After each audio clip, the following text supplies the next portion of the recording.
Kerajaan mana yang sanggup berani sejak tahun 57 bagi tanah reserve Melayu di Kuala Lumpur?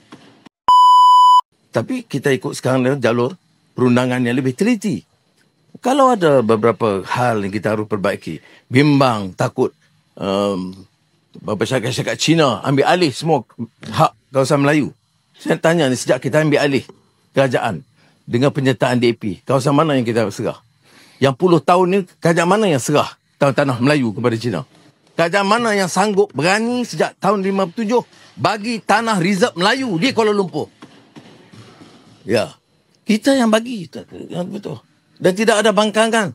Ada persetujuan dalam Jemaah Menteri. Ini di antaranya ialah perumahan rakyat. Pembangunan Sungai Besi sekarang yang kita ambil alih sekarang.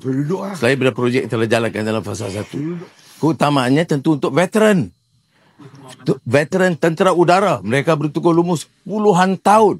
Jadi kita bagi keutamaan kepada mereka.